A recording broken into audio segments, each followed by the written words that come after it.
தமிழக வெற்றிக் கழகம் ஏற்பாட்டில் குடியேற்று விழா மற்றும் நலத்திட்ட உதவிகள் வழங்கும் விழா நடைபெற்றது.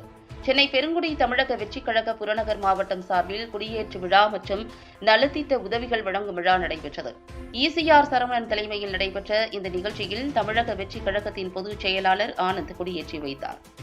இந்நிகழ்ச்சியில் 300க்கும் மேற்பட்ட நிர்வாகிகள் கலந்து கொண்டனர். நிகழ்ச்சி ஏற்பாட்டினை பிரதீப் ராஜ் மற்றும் கௌதம் ராஜ் ஆகியோர் செய்திருந்தனர்.